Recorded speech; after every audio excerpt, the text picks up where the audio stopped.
മനുഷ്യരുടെ എല്ലാ കണ്ടുപിടുത്തങ്ങളിലും ഏറ്റവും പ്രധാനപ്പെട്ടത് അഗ്നിയുടെ നിയന്ത്രണമായിരുന്നു. തുടക്കത്തിൽ മനുഷ്യർ തീയെ ഭയപ്പെട്ടിരുന്നു.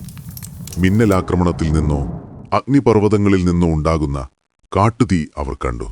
അത് എല്ലാം വിഴുങ്ങുന്നതും കണ്ടു. എന്നാൽ ചിലർ ധൈര്യത്തോടെ അടുത്തു ചെന്നു.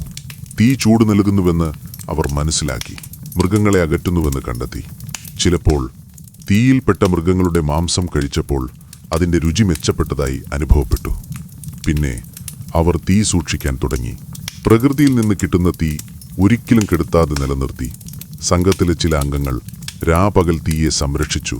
അത് അണയാതിരിക്കാൻ വിറക് കൊടുത്തുകൊണ്ടിരുന്നു. ഈ ഉത്തരവാദിത്തം വളരെ പ്രധാനപ്പെട്ടതായിരുന്നു. തീ അണഞ്ഞാൽ സംഘം വലിയ അപകടത്തിലാകും. അടുത്ത വലിയ കുതിപ്പ് തീയുണ്ടാക്കാൻ പഠിക്കുക എന്നതായിരുന്നു. 2 കല്ലുകൾ ഉരച്ചാൽ തീപ്പൊരി പൊട്ടുന്നത് ആരോ ശ്രദ്ധിച്ചു.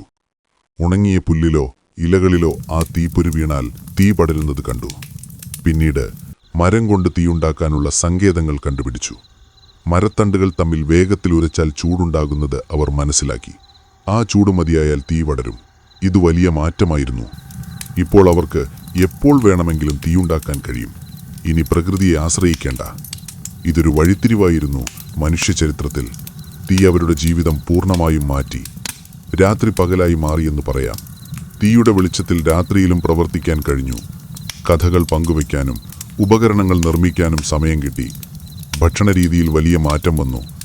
പാകം ചെയ്ത ഭക്ഷണം കൂടുതൽ പോഷകസമൃദ്ധവും ദഹിക്കാൻ എളുപ്പവുമായിരുന്നു. അസംസ്കൃത മാംസത്തിലുണ്ടാകാവുന്ന രോഗങ്ങൾ തീയിൽ ചുട്ടാൽ നശിക്കും. കിഴങ്ങുകളും ധാന്യങ്ങളും പാകം ചെയ്താൽ കഴിക്കാൻ എളുപ്പമാകും. ഇത് മസ്തിഷ്കത്തിന്റെ വളർച്ചയ്ക്ക് സഹായിച്ചു. കൂടുതൽ പോഷണം ലഭിച്ചപ്പോൾ മസ്തിഷ്കത്തിന് കൂടുതൽ ഊർജം കിട്ടി. മനുഷ്യന്റെ മസ്തിഷ്കം വലുതാകാൻ തുടങ്ങി. തീയുടെ സഹായത്തോടെ അവർക്ക് പുതിയ പ്രദേശങ്ങളിൽ താമസിക്കാൻ കഴിഞ്ഞു. തണുത്ത പ്രദേശങ്ങളിൽ പോലും. യൂറോപ്പിലെയും ഏഷ്യയിലെയും തണുത്ത പ്രദേശങ്ങളിൽ തീയില്ലാതെ അതിജീവിക്കുക അസാധ്യമായിരുന്നു. എന്നാൽ തീയുണ്ടായപ്പോൾ അവർക്ക് ആർട്ടിക് പ്രദേശങ്ങളിൽ പോലും പോകാൻ കഴിഞ്ഞു. ഇങ്ങനെ മനുഷ്യർ മുഴുവൻ ഭൂമിയിലും വ്യാപിച്ചു. തീയുടെ ചുറ്റും ഇരിക്കുന്നത് ഒരു സാമൂഹിക പ്രവർത്തനമായി മാറി. സന്ധ്യയായാൽ സംഘം മുഴുവൻ തീയുടെ ചുറ്റും ഒത്തുകൂടും. അവിടെ അവർ ദിവസത്തെ അനുഭവങ്ങൾ പങ്കുവച്ചു. കഥകൾ പറഞ്ഞു. വേട്ടയുടെ പദ്ധതികൾ ചർച്ച ചെയ്തു.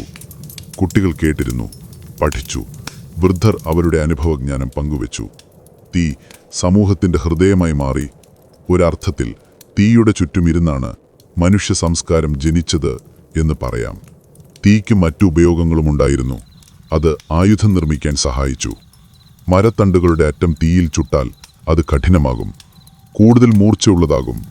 ഇത് വേട്ടയാടാൻ നല്ലതാണ്. തീ ഉപയോഗിച്ച് അവർ കാടുകൾ വെട്ടിത്തെളിച്ചു.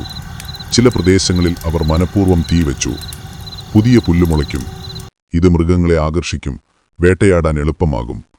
തീ മനുഷ്യനെ പ്രകൃതിയുടെ അടിമയിൽ നിന്ന് അതിൻ്റെ യജമാനനാക്കി. മറ്റു മൃഗങ്ങൾ പ്രകൃതിയെ ഭയപ്പെട്ടു.